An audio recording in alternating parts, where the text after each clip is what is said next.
చేసి పరిశుద్ధ గ్రంథాలు ఉన్న వారందరూ కూడా సంఖ్యాకాండము 22వ అధ్యాయము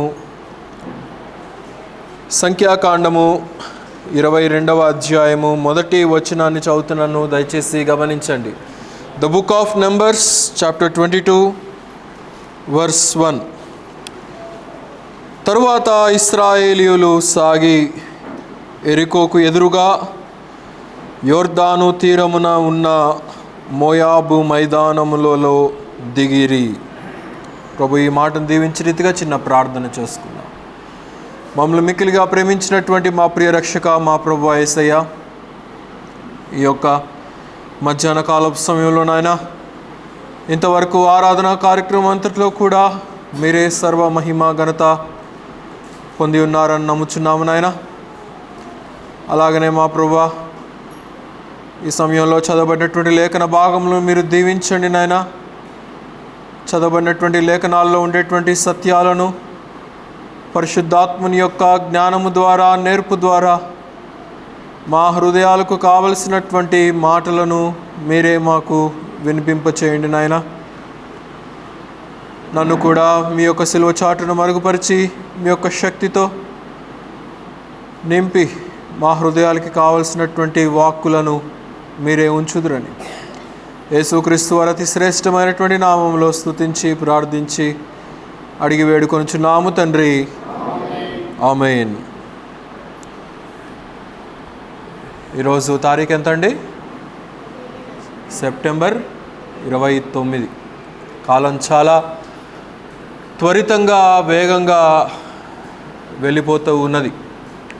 నాకైతే మొన్ననే సెప్టెంబర్లో ప్రవేశించినట్టుంది. తీరా చూస్తే సెప్టెంబర్ మాసం కూడా అయిపోతూ ఉన్నది. కాలాలు మరి ప్రభు ఆధీనంలో ఉంటాయి కనుక మరి ప్రతి ఒక్కరము కూడా దానికి లోబడవలసిందే. అలాగే ఋతువులు కూడా ఆయా కాలాలని బట్టి ఆయా ఋతువులు. ఇప్పుడు ప్రస్తుతం అయితే వర్షాకాలంలో మనం ఉంటున్నాం. మరి వర్షాలు చక్కగా పడుతూ ఉంటున్నాయి. కొన్ని ప్రాంతాల్లో మునిగిపోయేటువంటి వర్షాలు, వరదలు కూడా వస్తూ ఉంటున్నాయి. ఈ వర్షాలు సకాలంగా పడితేనే, దేవుడు నియమించినటువంటి నియమ ప్రకారంగా ఋతువులు అనేవి నడిస్తేనే ఆహారం అనేది మనకు అందుబాటులో ఉంటుంది. ఈ విషయం ఇప్పుడు ప్రస్తుతం ఎదిగేటువంటి జనరేషన్కు తెలియదు. తల్లిదండ్రులు కష్టపడి సంపాదిస్తే తింటాం తప్ప మరి ఆహారం ఎక్కడి నుంచి వస్తుందో, ఎలా వస్తుందో, ఆ ప్రక్రియ ఏంటో తెలియదు. కనుక వర్షాలు సుభిక్షంగా పడితేనే ఆహార ధాన్యాలు, నిత్యావసరాలు అన్నీ కూడా అందుబాటులో, మధ్యతరగతి వారందరికీ కూడా అందుబాటులో ఉంటాయనేది మనం గుర్తించాలి. సరే, ఇంకొక 3 నెలలే ఉన్నాయి ఒక సంవత్సరం అయిపోవటానికి. మరి దేవుడు మనకిచ్చేటువంటి ఆ యొక్క కాలమానాన్ని మనం సరిగ్గా వాడుకోవాలి, సరిగ్గా మనం అన్వయించుకోవాలి. దాని ప్రకారమైనటువంటి ఆత్మీయతను మనం కాపాడుకోవాల్సినటువంటి వారమై ఉంటున్నాం. మంచిది. బైబిల్ గ్రంథంలో అనేకమైనటువంటి ప్రవక్తలను దేవుడు మనుషులకు ఇచ్చాడు, విశ్వాసులకు ఇచ్చాడు, దేవుని ప్రజలకు ఇచ్చాడు. మరి థియలాజియన్స్ చెప్పేటువంటి ప్రకారంగా మరి పెద్ద ప్రవక్తలు ఉన్నారు బైబిల్ గ్రంథంలో, చిన్న ప్రవక్తలు ఉన్నారు. పెద్ద ప్రవక్తలు చెప్పినటువంటి ప్రవచనాలు మరి విలువైనటువంటివని కానీ, పెద్ద ప్రవచనాలని కానీ, లేకపోతే చిన్న ప్రవక్తలు చెప్పినటువంటి ప్రవచనాలు చిన్నవని కానీ, తీసిపారేసేవని కానీ అనుకోవటానికి వీలు లేదు. అలాగే ఇక్కడ కూడా మనం చదువుకున్నటువంటి వచన భాగాలలో బిలాము అనబడినటువంటి ప్రవక్త మనకిక్కడ కనబడతాడు. ఈ రోజున ఈ మధ్యాహ్న కాలపు సమయంలో ఈ యొక్క బిలాము యొక్క జీవితంలో నుంచి కొన్ని విషయాలను మనం నేర్చుకుందాం. బిలాము అనేటువంటి మాటకు అర్థం ఏంటంటే నాశన పాత్రుడు అనేటువంటి అర్థం. బిలాము అనగా డెస్ట్రాయర్ ఆఫ్ ద పీపుల్. ఈ యొక్క బిలాము యొక్క జీవితంలో నుండి కొన్ని విలువైనటువంటి ఆత్మీయమైనటువంటి సత్యాలను పరిశుద్ధాత్ముడు మనకు నేర్పించాలనుకుంటున్నాడు.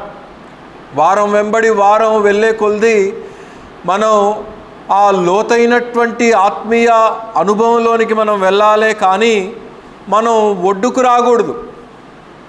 ఏం చెప్పాను అర్థమవుతుందా? వారం వెంబడి వారం గడిచే కొలది మన యొక్క ఆత్మీయ నావ, ఆత్మీయ పడవ అనేది విశ్వాస జీవితంలో లోతైనటువంటి అనుభవంలోనికి వెళ్ళాలే కానీ మరి ఒడ్డుకు వెళ్ళిపోకూడదు. ఇక చాలే అనేటువంటి అనుభవంలోనికి మనం దిగజారకూడదు అనేది మనం ఇక్కడ గమనించాలి. అయితే ఈ యొక్క బిలాము బెయేరు యొక్క కుమారుడని లేఖనాల్లో రాయబడి ఉన్నది. ఇంగ్లీష్లో బాలం అని అంటారు, బాలాం అని కూడా అంటారు. తెలుగులో బిలాము అని రాయబడి ఉన్నది. అయితే ఈ యొక్క తండ్రి బెయోరు యూదా మత ప్రవిష్టులలో ప్రవక్తలలో ఒక ప్రవక్త. ఆటోమేటిక్గా కుమారుడిగా తండ్రి యొక్క వారసత్వాన్ని పుచ్చుకొని అదే ప్రవచన ధర్మాన్ని, దేవుని యొక్క మరి ఆ కృపను పొందుకున్నటువంటి వాడిగా, మరి ప్రవచనాలు చెప్పేటువంటి వాడిగా మరి స్థిరపడినట్లుగా మనం చూడగలుగుతూ ఉంటున్నాం. అయితే ఇశ్రాయేలు జనాంగము చాలా విస్తారమైనటువంటి జనాంగము గనుక వారు అనేక ప్రాంతాలు ప్రయాణిస్తూ వీరు ఇక వాగ్దాన దేశానికి అతి చేరువలో, అనగా యోర్దాను దాటటానికి అతి సమీపమైనటువంటి ప్రాంతమునకు వీరు వచ్చి ఉంటున్నారు. అయితే వీరు వచ్చినప్పుడు అక్కడ మోయాబు ప్రాంతము గుండా వీరు వెళ్ళవలసినటువంటి ప్రజలుగా వీరు ఉంటున్నారు. అయితే మోయాబు ప్రాంతానికి రాజైనటువంటి బాలాకు మరి అధికారిగా ఉంటున్నాడు, రాజుగా ఉంటున్నాడు మోయాబు దేశానికి మొత్తానికి కూడా.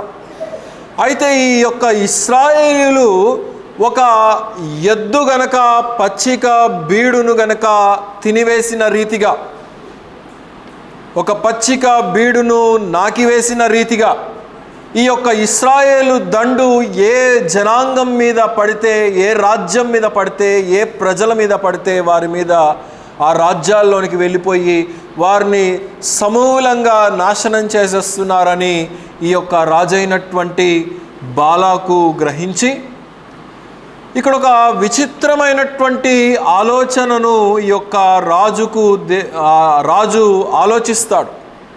చాలా విచిత్రమైనటువంటి ఆలోచన. ఈ యొక్క ప్రజలు నా రాజ్యంలోనికి రాకుండా ఉండాలి అని అంటే, ఈ యొక్క దేవుని ప్రజలు నా దేశంలోనికి వచ్చి నా యొక్క సంపదలు, నా ప్రజలను మరి చెరపట్టకుండా ఉండాలి అని అంటే ఏం చెయ్యాలి అని చెప్పి చాలా తీవ్రంగా ఆలోచించి ఒక విషయానికి కన్క్లూషన్కి వచ్చాడు ఈ యొక్క రాజు. ఏంటి అని అంటే, ఇశ్రాయేలీయుల్లో అతి ప్రవిష్టుడైనటువంటి, చాలా పేరు పొందినటువంటి ప్రవక్త బిలాము అనబడినటువంటి ప్రవక్త ఉన్నాడు. ఆ యొక్క మెసపతోమియా ప్రాంతములలో యూఫ్రటీస్ నదీ ప్రక్కన, ఆ నదీ తీరమున అక్కడే కాపురం ఉండేవాడు బిలాము.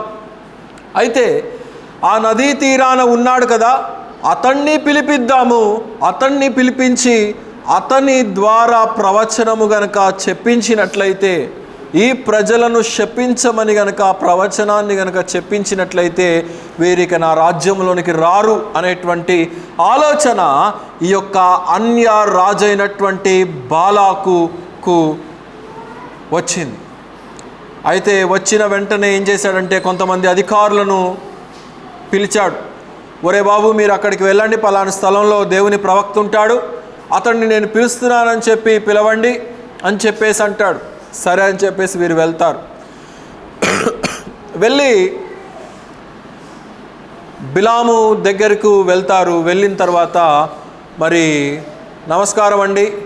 నమస్కారం బాబు, ఎవరు మీరు, ఎక్కడి నుంచి వచ్చారు అని చెప్పి అడిగితే, పలాని రాజైనటువంటి బాలాకు మమ్మల్ని పంపించాడు సార్, మరి మీరు మాతో పాటు రావాలి, రాజుగారు సార్ తెమ్మన్నారు మిమ్మల్ని అని చెప్పేసి అంటే, ఎందుకు రావాలి, నేను మీతోటి ఎందుకు రావాలి అని చెప్పేసి అడిగితే, ఈ వెళ్ళినటువంటి అధికారులు ఏం చెప్పారంటే, ఇదిగో ఇశ్రాయేలీయులు ఈ రీతిగా మా రాజ్యం మీద గుండా ప్రయాణించవలసినటువంటి పరిస్థితి ఏర్పడింది, వారు కనుక ఒకవేళ బై ఛాన్స్ మా రాజ్యంలోనికి కనుక ప్రవేశించారంటే మేము నాశనమైపోవలసిందే, నీవు వచ్చి వారిని శపించాలనేది రాజు అయినటువంటి బాలాకు యొక్క యోచన కనుక మీరు మాతో పాటు రావాలి అని చెప్పి ప్రవక్తను అడుగుతారు.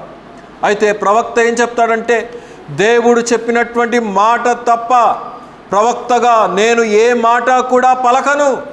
యెహోవా నా నోట ఏ మాట అయితే ఉంచుతాడో ఆ మాటనే నేను పలుకుతాను తప్ప మీరు చెప్పమన్నటువంటి మాటలు నేను పలకను అని చెప్పేసి చెప్తాడు. అయినా సరే నేను ఒకసారి దేవుడి దగ్గరికి వెళ్ళి అడుగుతాను, దేవుడు ఏది చెప్తే అది చేస్తాను.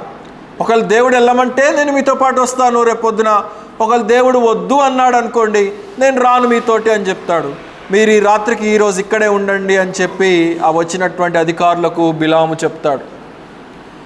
అయితే దేవుడే ఈయన దగ్గరకు వచ్చేస్తాడు.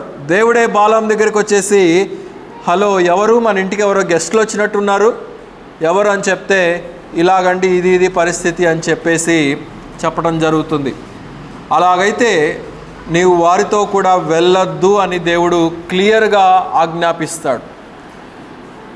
వెళ్ళొద్దంటారా, సరేనండి వెళ్ళను అని చెప్పేసి తెల్లారింది. దేవుడు వద్దన్నాడయ్యా, దేవుడు చెప్పింది తప్ప నేను వేరేది పాటించను కనుక మీరు మీ వచ్చిన దారిని మీరు వెళ్ళిపోండి, మీరు రాజుగారికి చెప్పండి రానన్నాడని చెప్పేసి వీరు అదే సమాచారాన్ని తీసుకొని వెళ్ళి చెప్తారు. ఏడయ్యా ప్రవక్త అంటే, రానన్నాడండి వాళ్ళ దేవుడు వెళ్ళొద్దని చెప్పాడంట, మరి రానని చెప్పాడు, మేము వచ్చేసాం. బాలాకుకు మరి ఒక ఆలోచన వచ్చింది. వీరికంటే ఉన్నతమైనటువంటి మరి అధికారులను ఇచ్చి పంపిస్తే ఒకవేళ వస్తాడేమో అని చెప్పేసి మరలా సెకండ్ అటెంప్ట్ ప్రయత్నిస్తాడు. రెండవసారి వీరికంటే ఉన్నతమైనటువంటి అధికారులను పంపిస్తాడు.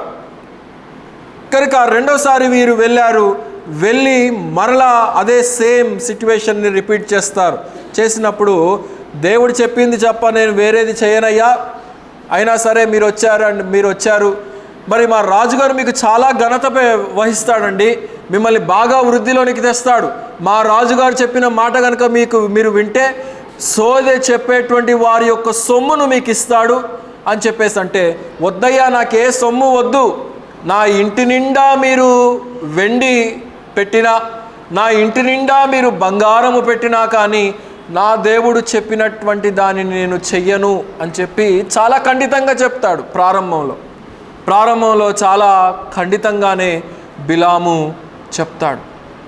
సరే మరలా దేవునితో ప్రత్యక్షమైనప్పుడు ఈసారి దేవుడు అంటాడు, నీవు ఎల్లు వారితోటి అంటాడు. వెళ్ళాలా అండి, సరే అండి వెళ్తాను అని చెప్పేసి తెల్లారింది. దేవుడు రమ్మన్నాడయ్యా నేను వస్తున్నాను మీతోటి అని చెప్పేసి అధికారులకు చెప్పి గాడిదను సిద్ధం చేసుకుంటాడు, కళ్ళకు గంతలు కడతాడు. తర్వాత ప్రయాణమై వెళ్తూ ఉంటుండగా సడన్గా ఇక్కడ ఒక చాలా విచిత్రమైనటువంటి సంగతి జరుగుతుంది. చాలా జాగ్రత్తగా మీరు వినాలి ఈ సంగతులన్నీ కూడా, అందుకే ఇంత లోతుగా ఎక్స్ప్లెయిన్ చేస్తూ వెళ్తున్నాను. కనుక ఈ ప్రయాణం వెళ్తూ ఉంటుండగా గాడిద సడన్గా మరి వెళ్తూ ఉంటున్నటువంటి ఆ రోడ్లో నుండి పక్కకు డీవియేట్ అయి వెళ్ళిపోతూ ఉంటుంది, పొలాల్లోనికి వెళ్ళిపోతూ ఉంటుంది. ఎందుకంటే అక్కడ ఒక దేవుని యొక్క దూత ప్రత్యక్షమవటాన్ని గాడిద గమనించింది. గమనించండి, ఇక్కడ దేవుని ప్రవక్తకు కనిపించట్లేదు దేవుని యొక్క దర్శనం, దేవునితో మాట్లాడేటువంటి బిలాముకు కనిపించట్లేదు దేవుని యొక్క దూత అక్కడ ఎదురుగా ఉన్నటువంటి సంగతి. కానీ ఒక జంతువుకు, ఒక గాడిదకు కనిపించినప్పుడు ఎదురుగా పోకుండా ఈ గాడిద ఏం చేసిందంటే ప్రక్కకు పొలాల్లోనికి వెళ్ళిపోయింది. బిలాముకు చాలా కోపం వచ్చేసింది. ఏంటి తిన్నని మార్గంలో వెళ్లకుండా ఇలా పక్కకు వెళ్ళిపోతుందని చెప్పేసి కొడతాడు. దాన్ని కొట్టినప్పుడు మరలా దేవుని యొక్క దూతను అది చూసినప్పుడు ఈసారి ఖడ్గము దూసినటువంటి దేవదూత కనిపించినప్పుడు అదేం చేస్తుందో తెలుసా, ఒక ద్రాక్ష తోటలోనికి వెళ్ళిపోతుంది. అది ఇరువైపులా కూడా గోడలు ఉన్నటువంటి ద్రాక్ష తోటలోనికి వెళ్ళిపోతూ ఉంటుంది. ఏంటి ఈ యొక్క గాడిద ఎందుకు ఇలా ప్రవర్తిస్తుందో ప్రవక్తకు అసలు అంతుపట్టట్లేదు. అంతు చిక్కనటువంటి పరిస్థితి. చాలా ఉన్నతమైనటువంటి ప్రవక్తే, ఆ కాలంలోనే ఎంత ఉన్నతమైనటువంటి ప్రవక్త అనంటే అతడు ఏమి మాట్లాడితే అది నెరవేర్చబడుతుందనేటువంటి నమ్మిక ప్రజలలో ఉన్నది. చాలా ఉన్నతమైనటువంటి దైవాధీనము కలిగినటువంటి ప్రవక్త బిలాము. అతడు గాడ్ బ్లెస్ యూ అని కనుక చెప్తే అతడు నిశ్చయంగా ఆశీర్వదించబడేసిందే. అలాంటి ఉన్నతమైనటువంటి ప్రవక్త, చాలా ఉన్నతమైనటువంటి దశను దేవుడు బిలాముకి ఇచ్చాడు. ఆయా పరిస్థితులను బట్టి ఆయా సమయాలలో ఆయా వ్యక్తులకు దేవుడు చాలా ఉన్నతమైనటువంటి మహర్దశనిస్తాడు. వెన్ గాడ్ చోజెస్ అ పర్సన్, దేవుడు ఎప్పుడైతే ఒక వ్యక్తిని ఏర్పాటు చేసుకుంటాడో ఆ వ్యక్తిని దేవుడు ఒక ఉన్నతమైనటువంటి రీతిలోనికి నడిపిస్తాడనేది ఈ యొక్క ప్రవక్త యొక్క బిలాము యొక్క జీవితం ద్వారా మనం గ్రహించవచ్చు. కానీ ఇక్కడ ప్రవక్తగానే ఉన్నాడు, కానీ మరి అతడు దేవుని మాట వినకుండా వెళ్ళిపోతూ ఉంటున్నాడు. అంటే మీరు అనొచ్చు, రెండోసారి చెప్పాడు కదండి దేవుడే వెళ్ళమని అనంటే, ఎందుకు చెప్పాడో తెలుసా ఆ మాట? అయ్యా వాళ్ళు ఎందుకు రమ్మంటున్నారో తెలుసా? నీవు దీవించినటువంటి ప్రజలను శపించమని పిలవటానికి వచ్చారు వాళ్ళు. నీ ప్రజలను శపించటానికి వారు నన్ను పిలుస్తున్నారు అని చెప్పి ఇతడు చెప్పాలి కదా. చెప్పాడా? చెప్పలేదు. నీవు వెళ్ళమంటావా నాయన, దొరికిందే సందని చెప్పి ప్రయాణానికి ప్రారంభించాడు. దేవుడు ఒక చాయిస్ అనేది మనకిస్తాడు. ద్వితీయోపదేశ కాండంలో 30వ అధ్యాయంలో 15వ వచనంలో అంటాడు, చాయిస్ నీ ఎదుట నేను ఉంచి ఉంటున్నాను. జీవాన్ని నీ ఎదుట ఉంచాను, మరణాన్ని నీ ఎదుట ఉంచాను, మేలుని నీ ఎదుట ఉంచాను, కీడును. చాయిస్ ఇస్తాడు దేవుడు. చాయిస్ ఇవ్వకుండా ఉండేటువంటి దేవుడు కాడు మన దేవుడు అనేది మనం ఇక్కడ గమనించాలి. కానీ ఇతడు ఆ మాట చెప్పాలనేది దేవుని యొక్క ఉద్దేశం. ఏదేను వనంలో కూడా ఆ చెట్టు దగ్గరకు మీరు వెళ్ళొద్దు అని చెప్పి అన్నాడే, కానీ దాని చుట్టూ బ్యారికేడ్లు పెట్టేయలేదు. దాని చుట్టూ ఒక ఎన్క్లోజర్ని పెట్టేసి బంధించలేదు అక్కడ ఆ యొక్క చెట్టును. చాయిస్ ఇచ్చాడు దేవుడు. ఇదిగోరా బాబు, మీకు అంతా ఇచ్చాను రా, ఒక్క ఈ చెట్టు దగ్గరికి మీరు వెళ్ళకండి రా బాబు అంటే వీళ్ళు ఏం చేశారు? అదే చెట్టు దగ్గరికి పోయారు. కనుక దేవుడు చాయిస్ అనేది మానవుడికి ఇచ్చాడు. ఆ చాయిస్ని సరిగ్గా దేవునికి ఇష్టమైనటువంటి కోణంలో ఉపయోగించుకోవటం అనేది మానవునిగా, విశ్వాసిగా మన బాధ్యత అనేది మనం ఇక్కడ గుర్తించాలి. కానీ ఈ యొక్క ప్రవక్త అలాగూ చేయకుండా ఏం చేస్తున్నాడంటే, తన ప్రయాణం ఎందుకు అడ్డగించబడుతుందో, ఈ గాడిద ఎందుకు ఇలా ప్రవర్తిస్తుందో, ఒకసారి పొలాల్లోనికి వెళ్ళిపోయింది, ఒకసారి ద్రాక్షవనంలోనికి వెళ్ళిపోయింది. అంత మాత్రమే కాదు, ఏం చేసిందో తెలుసా? అక్కడ గోడకు ప్రవక్త యొక్క కాలును గోడకు గట్టిగా అదిమి పట్టేసింది కదలకుండా. ప్రవక్తకు అర్థం కాలేదు ప్రయాణం ఎందుకు ఆటంకపరచబడుతుందో. మనోళ్ళైతే వెంటనే పురోహితుని పిలిపిస్తారు. ఏంది నా ప్రయాణం ఇలా జరిగింది, ఏంది అడ్డు ఇలా ఉంది, వాస్తేంటి, నా జాతకం ఏంటి, నా కథ ఏంటి? వాడొచ్చి చెప్తాడు, ఈ వస్తువు ఏంటి ఇక్కడ పెట్టారు, ఈ ఇల్లు ఏంటి ఇక్కడ ఉంది, ఈ గుమ్మం ఏంటి ఇక్కడ ఉంది, ఈ గుమ్మాన్ని అటు మార్చండి, ఈ మంచాన్ని తీసి అటు పెట్టండి. వెంటనే ఏమైందంటే మంచం రూమ్ చుట్టూ గ్లోబ్ ఎట్లా తిరిగిద్ది, అర్త్ కనుక గుండ్రంగా తిరిగినట్టు ఈ బెడ్రూమ్లో మంచం చుట్టూ తిరుగుతూ ఉంటుంది. వాస్తును నమ్మేటువంటి క్రైస్తవులు ఉన్నారు నేడు ప్రపంచంలో. కానీ ప్రవక్త కూడా ఇక్కడ బిలాము అర్థం చేసుకోలేకపోతూ ఉంటున్నాడు. ఏంటి ఈ యొక్క స్పీడ్ బ్రేకర్స్ ఏంటి అనేది అర్థం చేసుకోలేకపోతూ ఉంటున్నాడు. 3 సార్లు కొడతాడు దాన్ని. వెంటనే దేవదూత ఏం చేస్తాడంటే గాడిదకు వాక్కు ఇస్తాడు, గాడిదకు మాట్లాడేటువంటి తత్వాన్ని ఇస్తాడు. గాడిదంటది, ఏమయ్యా ఇంతకాలంగా నేను నీ దగ్గర నమ్మకంగా ఉన్నాను, ఇంతకాలంగా నీవు ఎక్కడికి చెప్తే అక్కడికి వెళ్ళాను, ఇంతకాలంగా ఇన్ని సమయాలలో ఎన్నిసార్లు నీవు నా మీద బరువులు మోపావు, ఎన్నిసార్లు నీవు నా మీద ప్రయాణాలు చేశావు, ఇన్నిసార్లలో ఎప్పుడైనా నేను నీకు ఆటంకం కలుగు చేశానా అంటే ఆటంకం కలుగు చేయలేదని చెప్పి ప్రవక్త నార్మల్గా జవాబిచ్చేస్తాడు. స్టన్ అయిపోలా. ఏంటి గాడిద మాట్లాడుతుంది ఏంది మానవుని యొక్క భాషలో అని చెప్పేసి స్టన్ అయిపోలా. తిరిగి మాట్లాడటం, రిప్లై ఇవ్వటం ప్రారంభించేస్తాడు. నీవు నన్ను ముమ్మారు కొట్టావు అని చెప్పేసి గాడిద ప్రవక్త అయినటువంటి బిలాముతో అన్నప్పుడు అప్పుడు ప్రవక్త యొక్క కన్నులు తెరవబడతాయి. దేవదూత ఎదురుగా కత్తి దూసి నిలబడినటువంటి ఒక దూత నిలవబడి ఉండటాన్ని చూస్తాడు. దేవదూత ఏమంటాడో తెలుసా ప్రవక్తతోటి? ఈ గాడిదే గనక స్ట్రైట్గా కనుక వచ్చినట్లయితే నిన్ను హతమార్చేసేవాడిని, నిన్ను చంపేసేవాడిని. ఎందుకంటే నీవు నాకు ఇష్టము లేనటువంటి ప్రయాణాన్ని కట్టావు, ఇష్టం లేనటువంటి దారిలో వెళ్తున్నావు. ఈ గాడిదే గనక ముమ్మారు దారి తప్పి గనక పక్కకు వెళ్ళకపోయినట్లయితే నీవు నిశ్చయంగా చచ్చెదవు అని చెప్పేసి దేవదూత చెప్తుంది.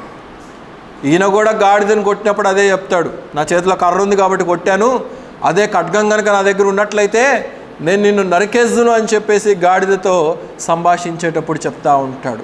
దేవుని ప్రవక్తే కానీ దేవుని యొక్క మార్గం ఏంటో తెలియనటువంటి వాడు, దేవుని యొక్క ఇష్టం ఏంటో తెలియనటువంటి వాడు దేవుడు ఎందుకు చెప్పాడలా?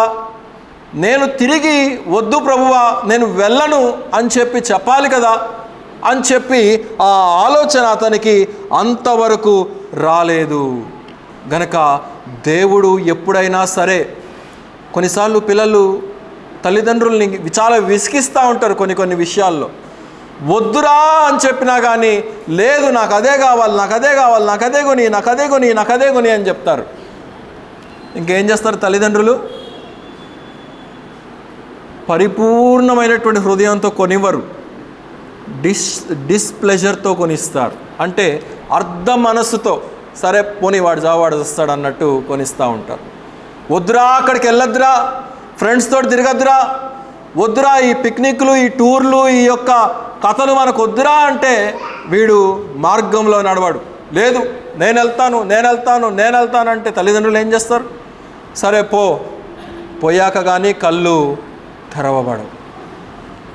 ప్రవక్త కూడా ఇక్కడ కళ్ళు తెరవబడ్డాయి గాడిద ముమ్మారు తిరుగుబడుట చేత. దేవుడు ఒక వ్యక్తిని స్థిరపరచటానికి దేనినైనా వాడుకుంటాడు, ఏ వస్తువునైనా వాడుకుంటాడు, ఏ యానిమల్నైనా వాడుకుంటాడు అనేది ఇందుకు నిదర్శనం. గిలియాదును వాడుకోలేదా దేవుడు? అల్లరి మూకలతో అల్లరి చేస్తూ ఉన్నటువంటి వాడిని తన కృపను దయచేశాడు. దావీదు చేతిలో ఆ యొక్క 5 రాళ్లను దేవుడు ఒక బాణాల్లాంటి ఇది ఇవ్వలేదా గొలియాతును వేటాడటానికి? కనుక ఏ సమయంలో ఏది దేవునికి అనుకూలంగా అనిపిస్తే దానిని మానవుని తిరిగి తన దారికి తీసుకొని రావటానికి ఆయన ఉపయోగించుకుంటాడు. ఆ సత్యాన్ని విశ్వాసిగా మనం గుర్తించబద్దులమై ఉంటున్నాం. బాలాకు మరి పన్నినటువంటి ఉచ్చులో ఈ యొక్క బిలాము ఇరుక్కోబోయి ఆ ధనానికి ఆశపడి పరుగులెత్తుకుంటూ వెళ్ళిపోతూ ఉంటున్నాడు. అయితే ఎదురు వెళ్ళిపోయాడు. ఆ ప్రయాణాన్ని తిరిగి మరి ప్రారంభించాడు. అప్పటికైనా సరే మారు మనసు రాలేదు, తిరిగి ఇంటికి వెళ్ళాలనేటువంటి యోచన రాలేదు. దేవదూత ప్రత్యక్షమైనప్పటికీ కూడా మారు మనస్సు రాలేదు ప్రవక్తకు. మరలా ప్రయాణం ప్రారంభించాడు. సరే బాలాకు ఎదురొచ్చాడు కొంత దూరం, నేను రిసీవ్ చేసుకోవాలి, ప్రవక్త నా దగ్గరకు వస్తున్నాడు కాబట్టి అని చెప్పేసి ఈ యొక్క రాజు అయినటువంటి బాలాకు తన కొంతమంది సభ్యుల్ని తీసుకొని వెళ్ళిపోవటం ప్రారంభించినట్లుగా మనం చూస్తూ ఉంటున్నాం. అయితే వెళ్ళిన తరువాత జరిగినటువంటి సంభవం ఏంటంటే, ఏమయ్యా నేను నిన్ను అధికారులను పంపిస్తే నీవెందుకు రాలేదు? మరలా రెండోసారి పంపిస్తే కానీ నీవు రాలేదు. నేను నిన్ను మంచిగా ట్రీట్ చేయాలని అనుకున్నావా? మంచిగా ఆతిథ్యం ఇవ్వలేను అనుకున్నావా? నీకు మంచి ఘనతను, ఉన్నతమైనటువంటి స్థితిని నేను నీకు ఇవ్వలేను అనుకున్నావా? మంచి స్టేటస్ని నేను నీకు ఇవ్వలేను అనుకున్నావా అని చెప్పేసి అని, సరే రండి ప్రయాణం చేసి అలసిపోయారని చెప్పేసి తీసుకొని వెళ్ళిన తర్వాత అక్కడ చాలా జాగ్రత్తగా వినాలి. బయలు దేవతలకు అర్పించినటువంటి ఆ ఆహారము ఏదైతే ఉంటుందో దాన్ని తీసుకొచ్చి ప్రవక్తతో ఉన్నటువంటి పనివారికి ఇవ్వటం జరుగుతుంది. ఏం చేయాలి వీళ్ళు? మేము జీవం కలిగినటువంటి దేవుణ్ణి ఆరాధించేటువంటి వారంరా బాబు, ఈ అన్య దేవతల దగ్గర అర్పించినటువంటి ఆహారాన్ని, ఆ ప్రసాదాన్ని మేము ముట్టుకోము అని చెప్పాలా లేదా? చెప్పండి. ఏదన్నా ఒక విషయం అడిగితే వెంటనే రెస్పాన్స్ రాదు. 4 సార్లు అడగాలి మిమ్మల్ని, బ్రతిమలాడితే కానీ ఒక మాటకు ప్రతిస్పందన నాకు దొరకదు. వీళ్ళు చెప్పాలా? చెప్పారా? చెప్పలేదు. సైలెంట్గా ఇచ్చినటువంటి పదార్థాలను తీసుకొని దగ్గర పెట్టుకున్నారు. అంటే దేనికి సిద్ధమైపోయారు? బయలుకు అర్పించినటువంటి ఆ యొక్క ఆహారాన్ని తినటానికి వీరు సిద్ధమైపోయారు. దేవుని ప్రవక్తే దారిలో దేవుని దూత ద్వారా ఆటంకపరచబడినప్పటికీ కూడా దేవునికి ఇష్టం లేదని కనుగొన్నాడు. కానీ మరలా డబ్బు ఆశ చేత మరలా తిరుగు ప్రయాణం ప్రారంభించినట్లుగా మనం చూడగలుగుతూ ఉంటున్నాం. గనుక వెళ్ళిన తర్వాత అంటాడు, ఇదిగో బాలాకు 7 బలిపీఠాలని కట్టాలయ్యా. 7 బలిపీఠాల మీద 7 కోడెలను 7 పొటేళ్లను అర్పించాలి. అర్పించిన తరువాత, బలి ఇచ్చిన తరువాత యెహోవా దేవుడు నాకు ప్రత్యక్షమై ఏం చెప్పమంటే నేను అది చెప్తాను. మీరు చెప్పమన్నది నేను చెప్పను. దేవుడు నా నోట ఏది ఉంచితే అది మాత్రమే నేను పలుకుతాను అని చెప్తాడు. సరే, బాగుంది. మరి అసలు అక్కడి వరకు ఎందుకు వెళ్ళాడు? అక్కడి వరకు అసలు ముందే దేవుడు చెప్పాడు కదా వెళ్ళొద్దని. మరి ఎందుకు వెళ్ళాడు? గనక ఆ చాయిస్ను ఈ యొక్క బిలాము ఏ రీతిగా మరి అపవిత్రపరుచుకుంటున్నాడు అనేది మనం గమనించాలి. దీవించబడినటువంటి ప్రజలను ఏం చేయటానికి వెళ్తున్నాడు? శపించటానికి వెళ్తున్నాడు. చదివి సహాయం చేయండి దయచేసి. సంఖ్యాకాండంలోనే 22వ అధ్యాయము 12వ వచనం చదవండి. అందుకు దేవుడు నీవు వారితో వెళ్ళకూడదు, ఆ ప్రజలను శపించకూడదు. కాబట్టి గనుక నీవు వెళ్ళకూడదు, వారిని శపించకూడదు. ఎందుకు అంటున్నాడు అక్కడ 12వ వచనంలో? వారు ఆశీర్వదించబడిన వారు. దేవుడు ఆశీర్వదించినటువంటి ప్రజలను ప్రవక్త నాశనం చేయాలని చెప్పి బయలుదేరటం ఏంటండి? ఇక్కడ దేవుడు చెప్పినటువంటి దానిలో ఉన్నటువంటి సరైనటువంటి అర్థాన్ని తీసుకోలేకపోతుంటాడు. తప్పిపోయినటువంటి కుమారుడు, నేను వెళ్ళిపోతాను ఇంట్లో నుంచి, నాకు కావలసినటువంటిది అంతా కూడా ఇచ్చేయంటే ఈ తండ్రి కూడా ఏం చేశాడు? వెళ్తావా? సరే తీసుకో, నీకు రావాల్సినటువంటి వాటాలన్నీ కూడా ఎక్కడ సంతకాలు పెట్టమంటే అక్కడ సంతకాలు పెడతానని చెప్పేసి అన్నీ ఇచ్చి పంపించేస్తాడు. పాపం మంచి తండ్రి, ప్రేమామయుడైనటువంటి తండ్రి. అదే మా డాడీ ఆ ప్లేస్లో ఉంటే మీరు ఏం చేస్తాడో మీకు తెలుసు. కనుక మరి ఆ చాయిస్ అనేది తప్పిపోయినటువంటి కుమారునికి, మరి నేను వెళ్తాను, నేను ఉండను, నీ దగ్గర ఉండటం నాకు ఇష్టం లేదు, నేను నాకు ఇష్టం వచ్చినటువంటి దారిలో వెళ్ళిపోతానంటే దేవుడు మాత్రం ఏం చేస్తాడు?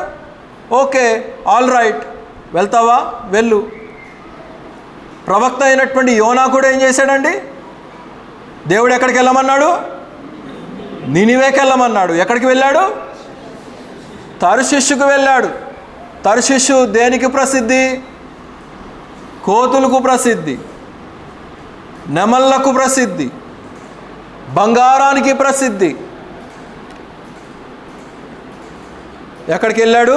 తర్షీషుకి వెళ్ళటానికి, ఓడ ఎక్కటానికి సిద్ధపడ్డాడు, ఎక్కేసాడు కూడా. దేవుడు అంటాడు కొన్నిసార్లు, దా వస్తున్నావా, దా నువ్వు వెళ్ళాలనుకున్న మార్గంలో పంపిస్తాను, దా నిన్ను రా రా అదిగో పెద్ద ఓడ కనిపిస్తుంది కదా, దా ఎక్కుదా.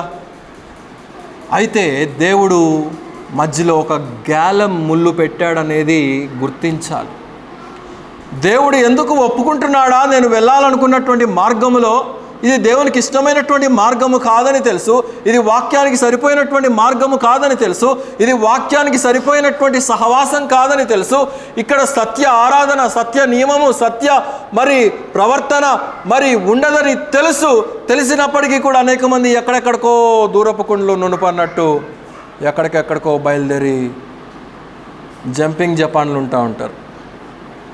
కనుక యోనా కూడా తర్షీషు నావ ఎక్కి ఎక్కడ పెట్టాడో తెలుసా? పాఠం, గుణపాఠం ఎక్కడ చూపబడింది? సముద్రపు మధ్యలో. అక్కడ దేవుడు దానికి ఒక లెసన్ నేను పెట్టాను ముందు. నువ్వు వెళ్ళాలనుకుంటున్నావు కదా, బయలుదేరు, ప్రస్తుతానికి అయితే బయలుదేరు, నీకు ఒక పాఠాన్ని నేను పెట్టాను అక్కడ అని చెప్పి యోనా కళ్ళు ఎప్పుడు తెరవబడ్డాయి? చాప కడుపులో పడ్డాక కానీ కళ్ళు తెరవబడలా. అప్పటిదాకా గుర్తించలా. పోయి నిద్రపోతా లే అని చెప్పినా కానీ అప్పటికే గుర్తించలా. కనుక కొన్నిసార్లు దేవుడు అప్పగించేస్తాడు. అప్పగించేసినప్పుడు క్రింద పడ్డాకి కానీ కళ్ళు, వీడు కూడా పారిపోయి ఎక్కడ పోయాడు? పందుల దగ్గరకు పోయాడు. పందుల దగ్గర పోయిన తర్వాత కానీ కళ్ళు తెరవబడలేదు. ఒరే ఎందుకురా ఇంత దూరం వచ్చాను, నేను ఉన్న ఆస్తి అంతా కూడా పాడు చేసేసానే అని చెప్పేసి అప్పుడు కళ్ళు తెరుచుకున్నాడు. సౌలు పౌలుగా మారకముందు ఆ వాహనం మీద వెళ్తూ ఉంటుండగా ఆ వాహనం మీద నుంచి కింద పడ్డాక కానీ సౌలు కళ్ళు తెరవబడలేదు. నేను చేస్తున్నటువంటి తప్పు ఏంటా అనేది గుర్తించలేకపోయాడు. కనుక ప్రవక్త కూడా అదే చేస్తూ ఉంటున్నాడు. ఆశీర్వదించబడినటువంటి జనాంగమును శపించటానికి బయలుదేరిపోతూ ఉంటున్నాడు. ఒక సామెత గుర్తొస్తూ ఉంది. ఇక్కడ చాలామంది ఇంగ్లీష్ మీడియంలో పుట్టి పెరిగిన వాళ్ళు ఉన్నారు. మరి ఎంతవరకు వాళ్ళకి తెలుసో నాకు తెలియదు. కానీ చేపంట బాగా కొవ్వు పట్టిన తర్వాత, బాగా నీళ్ళల్లో ఉండి చేపకు బాగా కొవ్వు పట్టిన తర్వాత అది ఎగిరి ఎక్కడ పడుతుందంట? ఎక్కడ పడుతుంది నీళ్ళలోంచి ఎగిరి? మీరందరూ టోక్యోలో పుట్టిన వాళ్ళే, ఇండియాలో పుట్టిన వాళ్ళు కాదు. ఎగిరి ఎక్కడ పడుతుంది? ఒడ్డున పడుతుంది. నీళ్ళల్లో ఉండటానికి అది నాకు బాగా నునుపెక్కిపోయింది, నాకు బాగా ఫ్యాట్ వచ్చేసింది, నాకు బాగా ఇది వచ్చేసింది అని చెప్పి ఎగిరి ఒడ్డున పడితే, ఒడ్డున పడదు, ఊరిక ఉంటుందా? ఏమైద్ది? మంచి ఫిష్ కర్రీ, ఫిష్ కబాబ్ అయి తేలిద్ది. మనం కూడా కొన్నిసార్లు మానవులంగా గర్విస్తూ ఉంటాం, క్రొవ్వు పట్టినటువంటి విధానంగా ప్రవర్తిస్తూ ఉంటాం. ఏమనుకుంటున్నాడు? మీ పాస్టర్ గారు ఏమనుకుంటున్నారయ్యా? కనుక ఇక్కడ కూడా బిలాము అదే తెలియచేస్తూ ఉంటున్నాడు. అయితే దేవుడు ఏం చేస్తున్నాడంటే ఒక పాఠాన్ని నేర్పించాలని ప్రయత్నిస్తూ ఉంటున్నాడు. ఈరోజు ఏందో నాకే సూటిగా గుచ్చుకుంటుందని చెప్పి అనుకోవచ్చు. వాక్యం అనేది సూటిగా గుచ్చుకోవటానికే, వాక్యం అనేది తగలటానికే. మీరు వచ్చింది ఎందుకు? వినటానికి. నేను వచ్చింది ఎందుకు? చెప్పడానికి. కనుక చెప్పేటువంటి నాకు తగులుతుంది, మీకు తగులుతుంది, అందరికీ తగులుతుంది. నేనేమి లైట్లకో గోడలకో స్పీకర్లకో చెప్పడానికి రాలేదు నేను ఇక్కడికి. కనుక ఏం చేశాడంటే బాలాము 7 బలిపీఠాలని కట్టి దేవుడు ప్రత్యక్షమై చెప్తా ఉంటున్నటువంటిది 23వ అధ్యాయానికి రండి. సంఖ్యాకాండం 23వ అధ్యాయము 4వ వచనము గమనించండి. దేవుడు బిలామునకు ప్రత్యక్షమై కాగా అతడు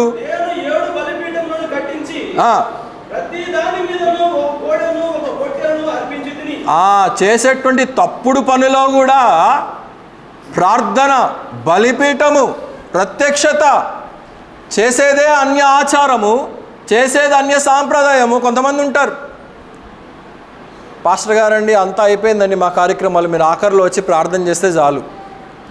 అంటే మీ పాపానికి సేవకుడు వచ్చి ఆమోద ముద్ర వేయాలా? అంటే చేయాల్సినటువంటి లోక ఆచారాలన్నీ, లోక సాంప్రదాయాలన్నీ కూడా చేసేసి దానికి ఒక ప్రార్థన. ఈయన కూడా ఏం చేస్తున్నాడు? వెళ్ళిందే శపించటానికి దేవుడు ఏం చెప్తాడా అని చెప్పేసి ఈయన ఏం చేస్తున్నాడు? బలిపీఠాలని కట్టించి దేవుని ప్రత్యక్షత కొరకు కోరుకుంటా ఉంటున్నాడు. ఎంత అపరాధము చేస్తున్నాడు అనేది మనం ఇక్కడ గమనించాలి. చదవండి ఇంకా క్రిందకి. యెహోవా ఒక నోట బిలాము నోట ఉంచి, నీవు బాలాకు నొద్దకు తిరిగి వెళ్ళి ఇట్లు చెప్పుమనెను. అతడు బాలాకు నొద్దకు తిరిగి వెళ్ళినప్పుడు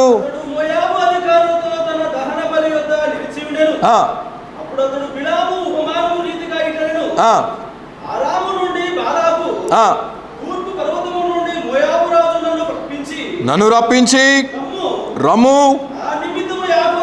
నా నిమిత్తము యాకోబును శపింపుము, రమ్ము ఇశ్రాయేలును భయపెట్టవలెననగా ఏమని శపించగలను? దేవుడు శపించలేదే, ఏమని భయపెట్టగలను? దేవుడు భయపెట్టలేదే. మెట్టల శిఖరము నుండి అతనిని చూచుచూ ఉన్నాను. దేవుడు శపించనటువంటి దానిని నేను ఏ రీతిగా శపించగలను? దేవుడు భయపెట్టనటువంటి దానిని నేను ఏ రీతిగా భయపెట్టగలను? ఇశ్రాయేలు మహాజనాంగము మెట్టల యొక్క శిఖరమున నాకు కనబడుతుంటున్నారు. నేను ఏమని, what can I curse them? వారిని ఏ రీతిగా నేను భయపెట్టగలను? కొంతమంది అనవసరమైనటువంటి శాపనార్థాలు పెడతా ఉంటారు, దేనికి పనికిరావు. ఊర్లో కొంతమంది పాతోళ్ళు, ఆ కాలంలో ఉండేటువంటి వాళ్ళు, నువ్వు అదైపోతావు, నువ్వు ఇదైపోతావు, నీ ఇది చూసుకో ఏమవుతుందో. బైబిల్ గ్రంథం చాలా స్పష్టంగా చెప్తా ఉంటుంది, హేతువు లేనటువంటి శాపము దిగనే దిగదు. అకారణంగా ఇతరులు దూషించినప్పటికీ, ఇతరులు హేళన చేసినప్పటికీ, ఇతరులు అవమానపరిచినప్పటికీ ఆ అవమానము, ఆ శాపము దేవుని ఆజ్ఞ లేనిదే, అది దిగదు అనేది మనం గమనించాలి. ఇక్కడ కూడా బిలాము చేస్తున్నటువంటిది అదే. కొంతమంది పాస్టర్లు ఉంటారు, భయపెట్టేస్తూ ఉంటారు. అరే బాబు ఆశీర్వదించండి రా అని చెప్పేస్తూ ఉంటే వీళ్ళు భయపెట్టేస్తూ ఉంటారు. నీ మీద నాకేం కనపడుతుందో తెలుసా? నల్ల మబ్బు కనపడుతుందని అంటారు. లేకపోతే నీ మీద నాకు అగ్నిజ్వాలలు కనపడుతున్నాయి అని చెప్పి అంటారు. ఒరే బాబు ప్రజల్ని రక్షించండి రా, దేవునిలోనికి నడిపించండి రా బాబు అని చెప్తే వీళ్ళేమో. ఇంకొంతమంది ఉంటారు, మీకు కీడు జరగకుండా ఉండాలంటే ఏం చేయాలో తెలుసా? మా ప్రార్థనాట వరకు పంపించండి, చెక్ సంతకం పెట్టైనా పంపించండి, సంతకం లేకుండా అయినా పంపించండి. ఏది మన ఇండియాలో ఉంటారు కదా ఇతర గురువులు, బాబాలు, ఆ రకమైనటువంటి పద్ధతిలో, పోకడలో నేడు తప్పుడు బోధకులు, తప్పుడు వ్యక్తులు సిద్ధమైపోతూ ఉంటున్నారనేది మనం ఇక్కడ గమనించాలి ప్రియులారా. అయితే ఏమంటున్నాడు? దేవుడు శపించలేదే, నేనేమని శపించగలను? బాలాకు కూడా అదే అనుకున్నాడు. డబ్బిస్తే నేను ఏదైనా చేయగలను, డబ్బుతోటి నేను దేవుని ప్రవచనాన్ని కొనగలను, డబ్బుతోటి నేను ప్రవక్తను కొనగలను అని చెప్పేసి బాలాకు వెర్రేవాడు అనుకున్నాడు. కానీ ఫలించిందా? ఫలించలేదు. సరే ఇక్కడ కుదరలేదు, ఇంకో ప్లేస్ దగ్గరికి వెళ్దాం పదా. ఇక్కడ నీకు ఇశ్రాయేలీయులందరూ కూడా ఎదురుగా కనబడతా ఉన్నారు. ఒకవేళ ఇక్కడ దేవుని యొక్క వాక్కు ఫలించట్లేదేమో, ఇశ్రాయేలీయుల యొక్క కొన చివరి భాగం కనిపించే దగ్గరికి నేను తీసుకెళ్తాను. వెనక భాగం అక్కడ కొంచెం కనపడతా ఉంటారు. ఒకవేళ అక్కడేమైనా నీ వాక్కులు ఫలిస్తాయేమో, నీ ప్రవచనాలు ఫలిస్తాయేమో అని చెప్పేసి మరి ఒక స్థలానికి వెళ్ళారు.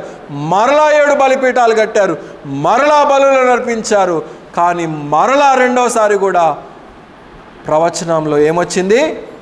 ఆశీర్వాదమే వచ్చింది, శాపము రాలేదు. శాపము రాలేదు అనేది మనం ఇక్కడ గమనించాలి. సంఖ్యాకాండం 24వ అధ్యాయం 15వ వచనం చదవండి. సంఖ్యాకాండము 24వ అధ్యాయము 15వ వచనం.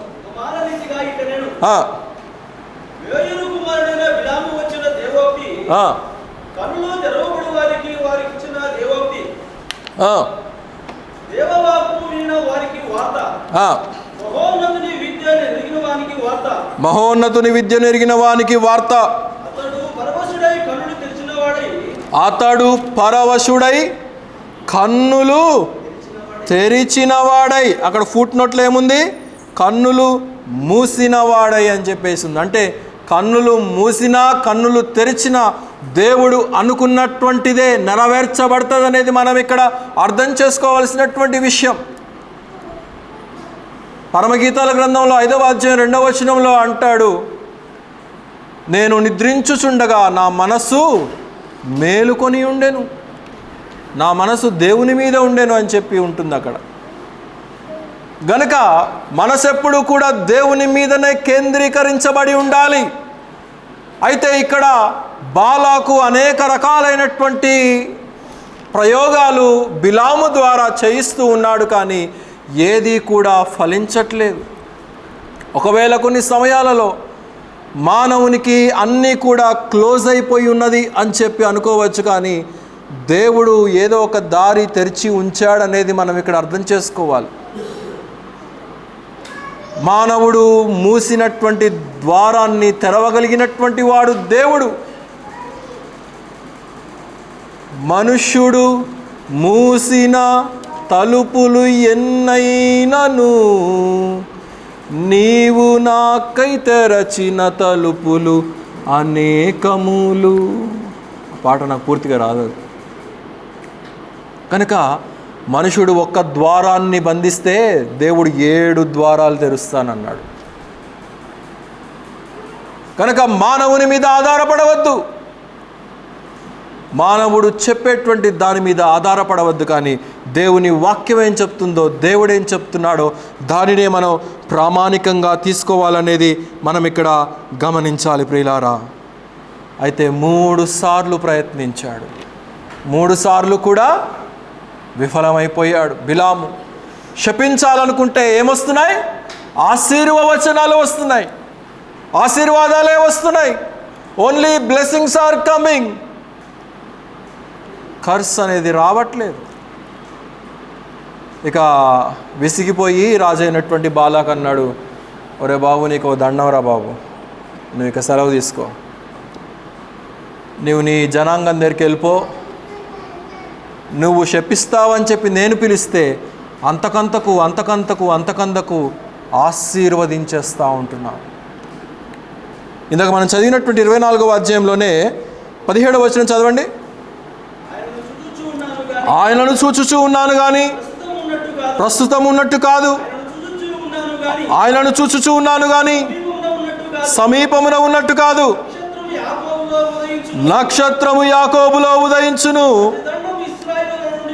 రాజదండము ఇశ్రాయేలులో నుండి లేచును.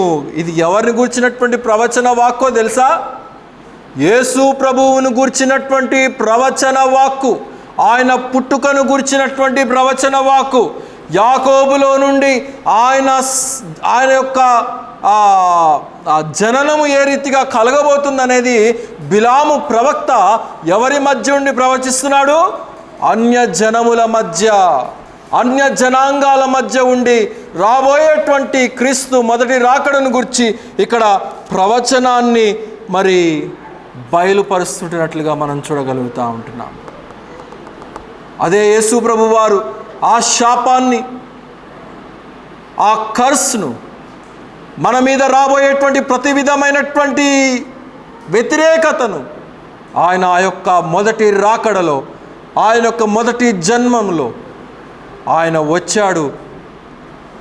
సిలువకు మన శాపాలన్నీ కూడా మోసుకొని వెళ్ళిపోయాడు. గలతీయ పత్రికలు అంటాడు, మ్రాను మీద వ్రేలాడు ప్రతివాడు శాపగ్రస్తుడు. శాపగ్రస్తులము మనము, కానీ ఆ శాపాన్ని సిలువ మరణ పునరుద్ధానముల ద్వారా ఆ సిలువకు ఏతెంచుకొని వెళ్ళిపోయినటువంటి ఆ ప్రభు మన మీద ఇక శాపం అనేది లేకుండా శాపాన్ని సమూలంగా కొట్టివేసి ఆశీర్వాదము మాత్రమే ఆశీర్వాద వచనకు వారసులంగా మనల్ని చేసి ఉన్నటువంటి ప్రభువును మనం ఇక్కడ గమనించగలుగుతూ ఉంటున్నాం. He took away all our curse and He gave us a great blessing. కనుక ఇక్కడ బాలాకు విసిగిపోయి అంటా ఉంటున్నాడు, ఇక వెళ్ళిపోనాయన, ఇక నీతో మాకేం పని లేదు, ఏది జరగాలనుంటే అది జరుగుతుంది అని చెప్పి అంటే వినండి జాగ్రత్తగా. అయిపోలే అప్పుడే ప్రసంగం. వెళ్తూ వెళ్తూ ఒక ప్లాన్ ఇచ్చాడు బాలాకుకు. నేను ఏ రీతిగా ఈ ప్రజల్ని నేను నాశనం చేయలేను, ఒకటే ఒక దారి ఉంది. ఇశ్రాయేలీయులు వారు నాశనం అయిపోవాలంటే దేవుడే వీరిని శపించులాగున నేను ఒక ఐడియా ఇస్తున్నాను నీకు అని చెప్పేసి ఏం చేశాడంటే, మీ మధ్య మోయాబు స్త్రీలు ఉన్నారు కదా, వారిని తీసుకొని వెళ్ళి ఇశ్రాయేలీయుల మధ్య వదిలేయండి. వారితో వెళ్తారు, వ్యభిచరిస్తారు, శాపం పొందుతారు. అంత మాత్రమే కాదు, రెండవ ఐడియా, మీ దేవతలకు మీ దయ్యాలకు అర్పించినటువంటి ఆ యొక్క ఆహారం ఏదైతే ఉందో శ్రేష్టమైనటువంటి ఆహారం తీసుకెళ్ళారికి పెట్టండి. వాళ్ళకి పెడితే వాళ్ళు తింటారు. ఆటోమేటిక్గా దేవుని యొక్క శాపము నేనేం చేయకుండానే మీరేం చేయకుండానే దేవుడే వారి మీద కోపం రగుల్చుకొని వారు నాశనం అయిపోతారని చెప్పేసి వెళ్తూ వెళ్తూ బాలాకుకు బిలాము ఉపదేశిస్తాడు. అయితే బాలాకు కూడా అదే ప్లాన్ చేసినట్లుగా మనం చూడగలుగుతూ ఉంటాం. పేతురు రాసిన రెండవ పత్రిక తిప్పండి. పేతురు రాసిన రెండవ పత్రిక 2వ అధ్యాయము 15వ వచనం చదవండి. తిన్నని మార్గమును విడిచి బేరు కుమారుడైనటువంటి బిలాము ఉపదేశాన్ని బట్టి త్రోవ తప్పి పోయిరి. బిలాము చెప్పినటువంటి మార్గము ఎలాంటి మార్గము? త్రోవ తప్పిపోయేటువంటి మార్గం.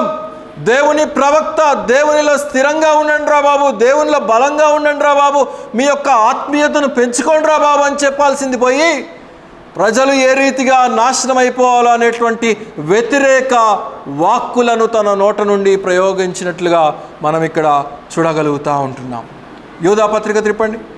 యూదా పత్రిక 11వ వచనం చదవండి. యూదా పత్రిక 11వ వచనం.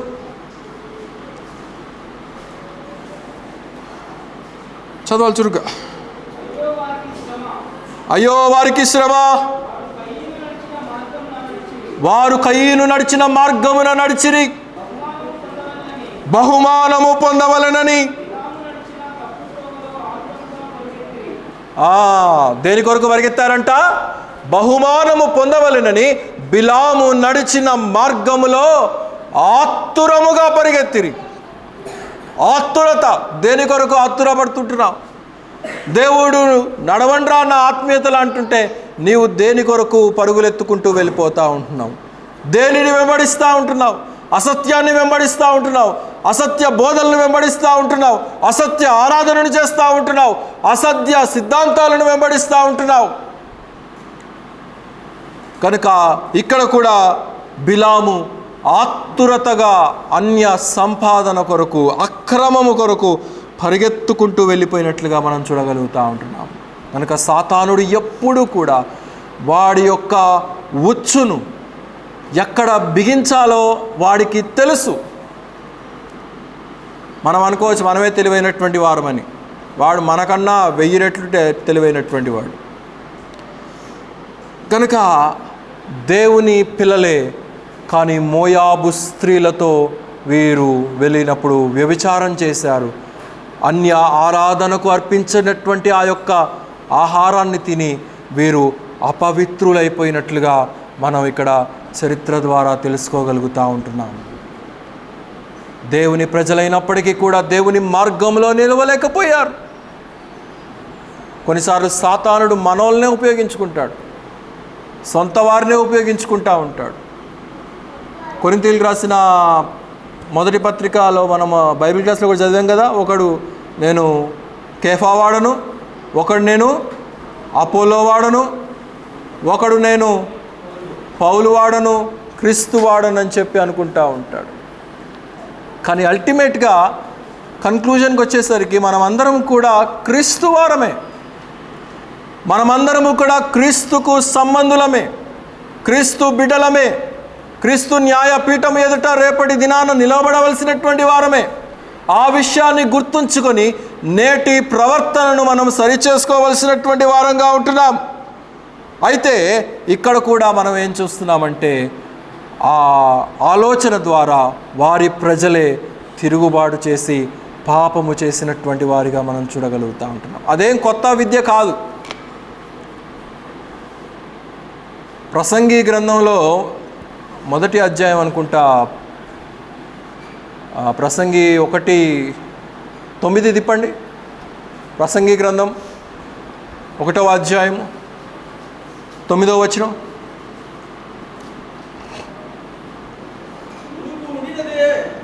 మునుపు ఉండినదే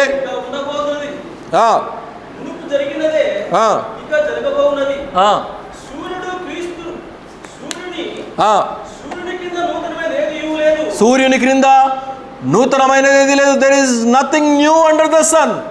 అంతా కూడా పాతదే. సాతానుడు యుగ యుగాల నుంచి ఉన్నటువంటి వాడే.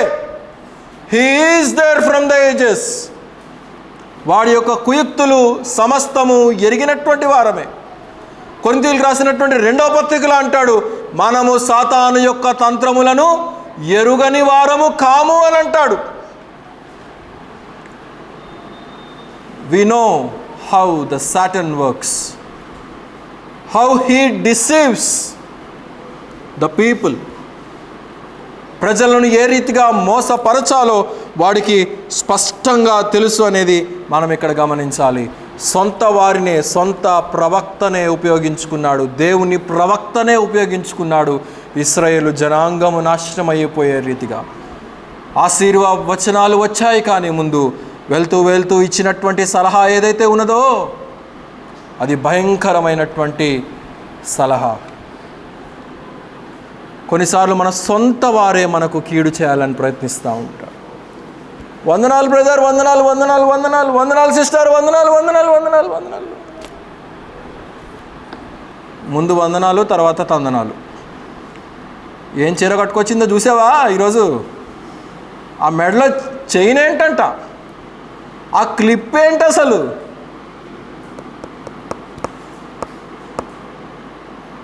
కనుక యోసేపును పడద్రోయటానికి సాతానుడు ఎవరిని ఉపయోగించుకున్నాడు చెప్పండి? యోసేపును పడద్రోయటానికి ఎవరిని ఉపయోగించుకున్నాడు సాతానుడు? సొంత బ్రదర్స్ను ఉపయోగించుకున్నాడు. సొంత అన్నదమ్ములు, సొంత రక్త సంబంధికులే వ్యతిరేకమైపోయారు. పోయిన వారం ఏం చెప్పాను? పోయిన వారం అంశం ఏంటి? మర్చిపోయారు. బెనాయా.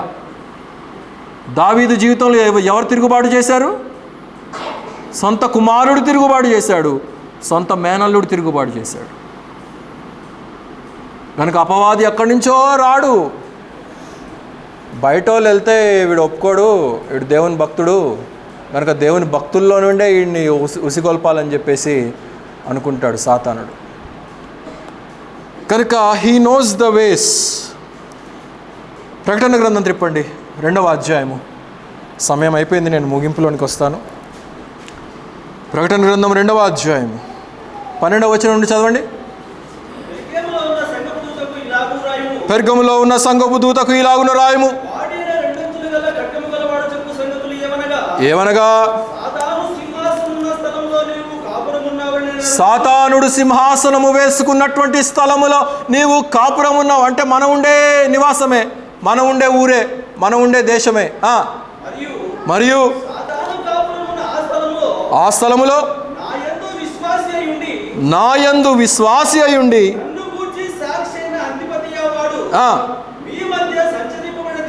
మీ మధ్య చంపబడిన దినములలో నీవు నా నామమును గట్టిగా చేపట్టి అయినను నీ మీద కొన్ని తప్పిదములు, there are some faults in you. అవేంటంటే విగ్రహములకు బలిగా అర్పించినటువంటి వాటిని తినుటకును, జారత్వం అంటే వ్యభిచారము చేయుటకును, ఇశ్రాయేలులను పురికొల్పమని బాలాకునకు సలహా ఇచ్చిన బిలాము బోధను అనుసరించువారు ఎక్కడున్నారంట? నీలో ఉన్నారు, సంఘములో ఉన్నారు, బ్రదర్స్లో ఉన్నారు, సిస్టర్స్లో ఉన్నారు, ఇతర సంఘాలలో చెప్తున్నారు. కనుక బాలాకునకు నేర్పినటువంటి బిలాము యొక్క బోధ, he used Balaam to entice the Israelites to cheat his own people. కనుక అపవాది ఎక్కడి నుంచో రాడు, మన మధ్యలో నుండే వచ్చేటువంటి ప్రమాదం ఉన్నది, వ్యతిరేకపు ఆలోచన. అందుకే అంతకు మునుపు బైబిల్ క్లాస్లో మనం చదివాం కదా, వ్యతిరేకపు ఆలోచనను ఏం చేయాలంటున్నాడు పౌలు? చెరపట్టాలంటున్నాడు. You must make it captive. నీవు దాన్ని బంధించి వేసేయాలి. నీవు దాన్ని బంధించి వేస్తే తప్ప నీవు ఫ్రీగా దేవునిలో ఎదగలేవు. నీవు ఫ్రీగా ఎదగట్లేదు అని అంటే somewhere you are following behind, ఎక్కడో నీవు వెనకంజ వేస్తున్నావు అనేది మనం ఇక్కడ గమనించాలి. కనుక వాడికి తెలుసు ఎక్కడ పురికొల్పాలో. బాలాకును పురికొల్పాడు. ఇంతకు మునుపు ఎక్స్సీఎం ఉన్నాడు కదా పక్క రాష్ట్రంలో, ఆయన బటన్లు నొక్కుతూ ఉండేవాడు. ఆయన బటన్లు నొక్కితే నేరుగా ఖాతాల్లోనికి డబ్బు వచ్చి చేరిపోయేది. సాతానికి కూడా తెలుసు ఎవరికి ఎక్కడ ఏ బటన్ నొక్కితే వీడు పడిపోతాడా, వీడు పాపంలో పడిపోతాడా, దేవునిలోంచి వెనక్కి వెళ్ళిపోతాడా అనేది వాడికి చాలా బాగా తెలిసినటువంటి విషయం. అయిపోలేదు, ఒక 2 నిమిషాలు నేను ముగిస్తాను. సంఖ్యాకాండం 25వ అధ్యాయము త్రిప్పండి. సంఖ్యాకాండం 25 11వ వచనం చదవండి. నంబర్స్ 25:11.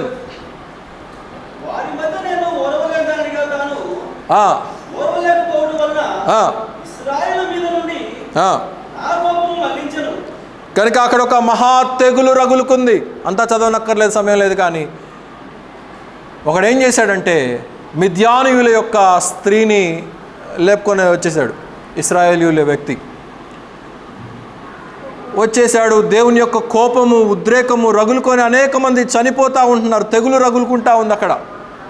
అయితే యాజకుడైనటువంటి ఎలియాజరు యొక్క మనవడు ఫినేహాసు బయలుదేరాడు. దేవుడు ఏదైతే ఓర్వలేడో, దేవుని ఏదైతే ఇష్టం లేదో, దేవునికి ఏదైతే హేయమైనదో అది ఫినేహాసుకు కూడా ఇష్టము లేనటువంటిదే, అది ఫినేహాసు కూడా ఓర్వలేనటువంటిదే. గనుక దేవుడు ఓర్వలేనటువంటిది వారి సమాజ మధ్యమున ఉన్నది. గనుక ఫినేహాసు బయలుదేరి ఖడ్గాన్ని తీసుకొని బయలుదేరి వెళ్ళిపోయాడు. దేవునికి ఇష్టం లేనటువంటి దానిని నరికివేశాడు. ఆ ఇద్దరు వ్యక్తుల్ని, ఆ మిద్యానీయ స్త్రీని, ఆ ఇశ్రాయేలీయుల వ్యక్తిని, ఇద్దరిని కూడా హతమార్చేశాడు. అప్పుడు అంతకు ఆ తెగులు అక్కడ ఆగిపోయింది. నేడు కూడా ప్రపంచం ఏ రీతిగా తయారైపోతూ ఉన్నది అనంటే, దేవుని వాక్యాన్ని పెడచెవిన పెట్టేసి ఎవరికి ఇష్టం వచ్చినటువంటి మార్గంలో వారు వెళ్ళిపోతూ ఉంటున్నారు. యెషయా గ్రంథం 53వ అధ్యాయం అంటాడు కదా, వారందరూ కూడా ఎలా వెళ్ళిపోయారంట? ఎవడికి ఇచ్చ వచ్చిన మార్గంలో వాడు వెళ్ళిపోయాడంట. నేడు కూడా యువత ఏం చేస్తున్నారు? Living together. పెళ్ళిళ్ళు అక్కర్లేదు, తల్లిదండ్రుల యొక్క ఆమోదం అక్కర్లేదు, వివాహాలు ఏమీ లేకుండానే living together, travelling together, eating together, dating together, sleeping together.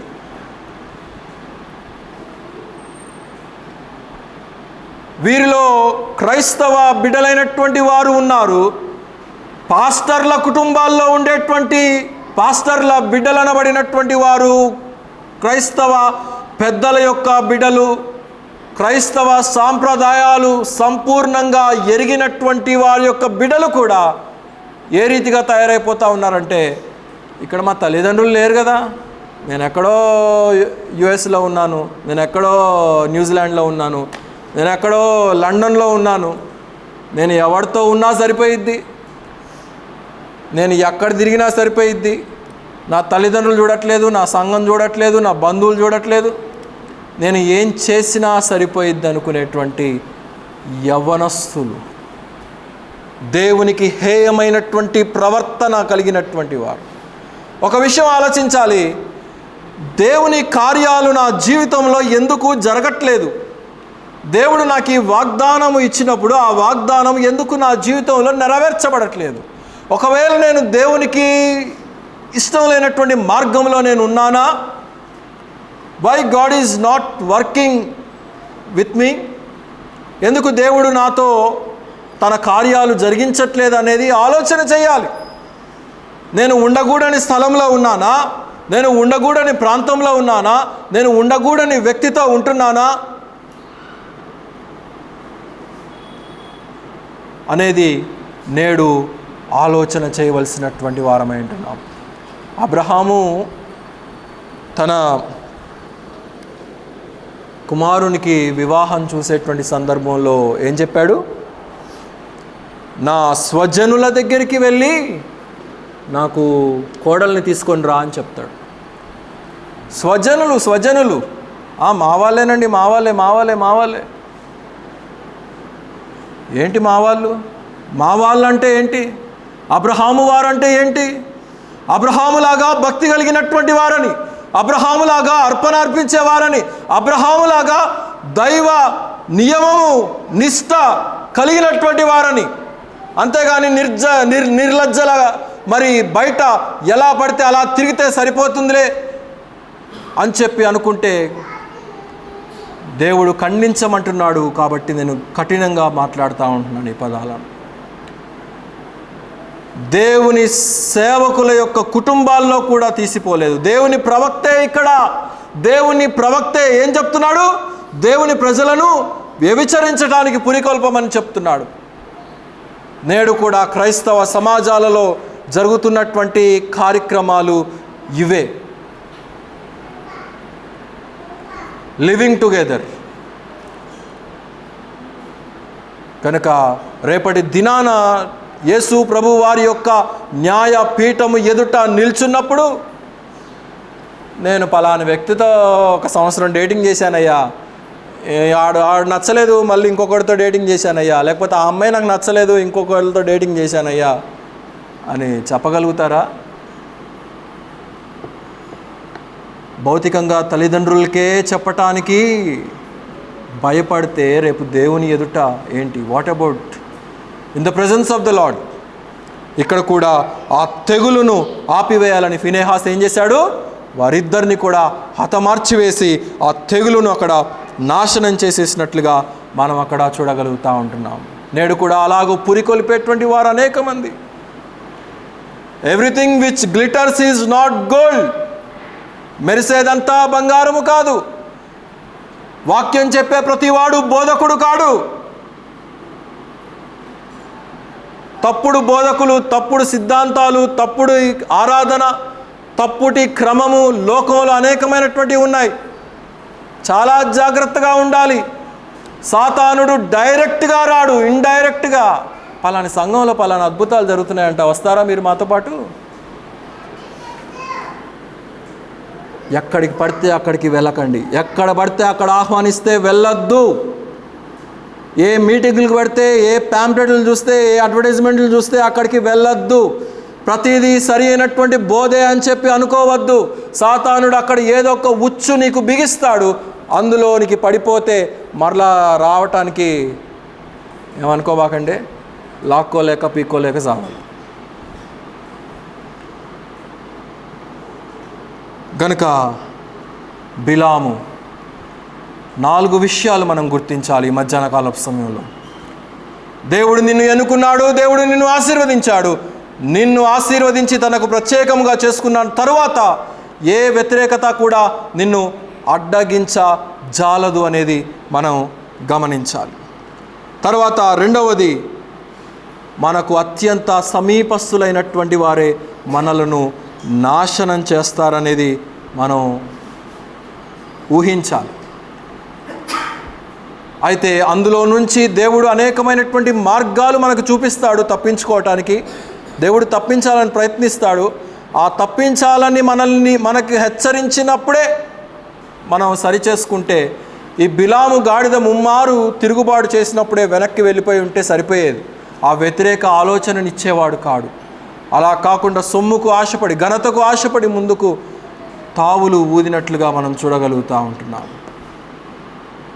గనుక ఆఖరిది ఏంటంటే, సాతాను యొక్క ఉచ్చులో పడద్దు. వాడు డైరెక్ట్గా రాడు, ఇండైరెక్ట్గా వస్తాడు. So be alert. ఈ యొక్క యవన బిడ్డలుగా ఉంటున్నటువంటి వారందరూ కూడా బీ అలర్ట్. కాలేజీలకు వెళ్ళేటువంటి వారందరూ కూడా బీ అలర్ట్. ముఖ్యంగా అమ్మాయిలు, నేను చెప్పకపోతే ఇంకెవరు చెప్తారు మీకు? ఇంట్లో మీ తల్లిదండ్రులు చెప్తారు, సంఘంలో నేను చెప్తాను, అంతేగా. కనుక ఎవడిని పడితే వాడి వెంట వెళ్ళిపోయి మోసపరచవద్దు. దేవుని కృపని బట్టి మన సంఘంలో అలాంటి బిడ్డలు లేరని నేను అనుకుంటున్నాను. అలాంటి నమ్మకం నాకుంది. కనుక అలాంటి దైవ భక్తి మర్యాదల్లో పెంచబడినట్లుగా బిలాము దేవుని ప్రవక్తయే, దేవుని గొప్ప ప్రవచనాలు పొందినటువంటి మహర్దశ కలిగినటువంటి ప్రవక్తయే. కానీ సాతానుడి యొక్క ఉచ్చులో పడిపోయాడు. దాని వలన ఇశ్రాయేలీయులకు తీవ్రమైనటువంటి నష్టాన్ని చేసినటువంటి వాడిగా చరిత్రలో మిగిలిపోయాడు. కనుక మనం అలాగ చరిత్రలో నష్టపరులంగా మిగలకూడదు. ఇతరులకు హాని చేయొద్దు, ఇతరులకు హాని చేయాలని ప్రయత్నించొద్దు. కొంతమంది ఉంటారు, మంచి పెళ్లి సంబంధం వచ్చిందంట అంటే వీళ్ళు వాళ్ళింటికి ఫోన్ చేసి చెడగొడతారు. పలాని పెళ్లి కొడుకు మంచోడు కాదు, లేకపోతే పలాని పెళ్లి కూతురు మంచిది కాదు అని చెప్పి వీళ్ళు ఫోన్లు చేసి సమాచారాలు ఇచ్చి ఆ పెళ్లి సంబంధం చెడగొడతా ఉంటారు. అలాగేదైనా ఇతరులు ఏదైనా మంచి సాధిస్తే ఆ మంచిలో ఏకీభవించండి, సంతోషించండి. అంతేగాని దానికి don't make it a non sense. మంచిది. దేవుడి కొద్ది వాక్య భాగాన్ని మనందరి హృదయాలు నిండారులుగా దీవించునుగాక. అందరూ కూడా తలలు వంచినట్లయితే ముగింపు ప్రార్థన మనం చేసుకుందాం. భూమి ఆకాశములను అందులో సమస్తమును సృజించినటువంటి మా ప్రియ రక్షక, మా ప్రభువా యేసయ్య, ఈ యొక్క మధ్యాహ్న కాల సమయంలో నాయన మా వినికిడిలో చదవబడినటువంటి లేఖన భాగంలో నాయన మీరు దీవించి మా హృదయాలకు కావలసినటువంటి ఆ శ్రేష్టమైనటువంటి జీవాహారాన్ని మీరు మాకు వడ్డించిన విధానాన్ని బట్టి ఎంతగానో స్తుతించుచుంటున్నాం. అనేకమైనటువంటి సత్యాలు బిలాము యొక్క జీవిత విధానము ద్వారా, బిలాము యొక్క ప్రవర్తన ద్వారా, బిలాము జీవితంలో జరిగినటువంటి సంభవాల ద్వారా మీరు మాకు నేర్పించిన విధానాన్ని బట్టి ఎంతగానో స్తుతించుచుంటున్నాం నాయన. విన్న మేము నిష్ప్రయోజనముగా కాకుండా ప్రయోజనకంగా మీకు ఉపయోగపడే వారంగా, మిమ్మల్ని మహిమపరిచే వారంగా మా జీవితాల్లో నుండి, మా ప్రవర్తనలో నుండి, మా ఆలోచనలో నుండి ప్రతి విధమైనటువంటి సాతాను యొక్క ఆలోచనను మేము త్రిప్పి కొట్టగలుగులాగున, చీకటి శక్తులను, అంధకార శక్తుల యొక్క ఆలోచనను మేము త్రిప్పి కొట్టగలుగులాగున, వాడెక్కడో బయట వారి నుండి రాడు, సొంత వారి నుండే వాడు వస్తాడు అనేటువంటి విజ్ఞతను మేము కలిగి నిరంతరము మీ యొక్క వాక్యము ద్వారా భద్రపరచబడగలిగినట్లుగా, మీ యొక్క సహవాసము ద్వారా కాపాడబడగలిగినట్లుగా, మీ యొక్క క్షేమములో, మీ యొక్క కాపుదల్లో మేము ఉంచబడుటకు మీ యొక్క కృపను మాకు మెండుగా ప్రసాదించమని ప్రార్థన చేయుచుంటున్నాం. ఈ మధ్యాహ్న కాలపు సమయంలోనైనా చేరి వచ్చినటువంటి ప్రియ బిడ్డలందరినీ కూడా నిండారులుగా దీవించండి, బలపరచండి. ప్రియ సంఘాన్ని నిండారులుగా ఆశీర్వదించండి. ప్రతి ఒక్కరి ఉద్యోగాలలో, రాకపోకల్లో మీరు తోడుగా ఉండండి, దీవించండి.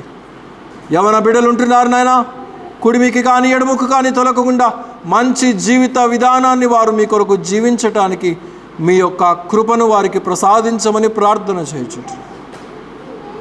చంటి బిడ్డలు ఉంటున్నారు నాయన, కావలసినటువంటి మంచి ఆరోగ్యాన్ని దయచేయండి. వాతావరణాల్లో జరుగుతున్నటువంటి మార్పులు వారి ఆరోగ్యాల మీద ప్రభావం చూపించకుండా మీ యొక్క సహాయం అనుగ్రహించమని ప్రార్థన చేయుచుంటున్నాం. అలాగే క్వార్టర్లీ ఎగ్జామ్స్ కూడా రాస్తున్నటువంటి బిడ్డలు ఉంటున్నారు నాయన, మీ యొక్క జ్ఞానంతో నింపి మంచి మార్కులు వారు చదువుల్లో సంపాదించుకోగలిగాను మీ యొక్క సహాయం అనుగ్రహించండి. నైట్ డ్యూటీలు చేసి నాయన కష్టపడేటువంటి బిడ్డలు ఉంటున్నారు నాయన, ఆ బిడ్డలకు కూడా మీ యొక్క సహాయంను ఆరోగ్యాన్ని దయచేయమని ప్రార్థన చేయించుంటున్నాను. దూర ప్రాంతాల నుండి వచ్చినటువంటి బిడ్డలను కూడా నిండారులుగా దీవించండి, బలపరచండి, ఆశీర్వదించండి. తిరిగి ప్రియ బిడ్డలందరూ కూడా వారి వారి గృహాలకు వెళ్ళవలసి ఉంటుండగా మీ యొక్క క్షేమము ఆశీర్వచనాలతో మీరు నింపి, ఏ శాపవచనము కూడా మీ ప్రజల మీద పని చేయకుండా దానిని ఏ ఆయుధము నీ మీద వర్ధిల్లదని చెప్పి మీరు సెలవిచ్చారు కనుక ఆ రీతిగా మీరు మా జీవితాల్లో మీ యొక్క కార్యాలను జరిగించమని ప్రార్థన చేయించుంటున్నాం. యూట్యూబ్ ద్వారా కూడా వీక్షిస్తున్నటువంటి ప్రతి బిడ్డలను కూడా నిండాలుగా ఆశీర్వదించి బలపరచమని మా ప్రభువును మా రక్షకుడైనటువంటి యేసుక్రీస్తు వారి అతి శ్రేష్టమైనటువంటి నామములో స్తుతించి ప్రార్థించి అడిగి వేడుకొనుచున్నాము తండ్రి, ఆమేన్. మన తండ్రి అయినటువంటి దేవుని యొక్క ప్రేమయు, మన ప్రభువును మన రక్షకుడైనటువంటి యేసుక్రీస్తు వారి యొక్క కృపయు, పరిశుద్ధాత్ముని యొక్క అన్యోన్య సహవాసము సన్నిధి సర్వలోకంలో ఉన్నటువంటి పరిశుద్ధులందరితో పాటు మనకును సదాకాలం తోడై నడిపించునుగాక. ఆమేన్. అందరికీ వందనాలండి. సెలవు తీసుకోండి.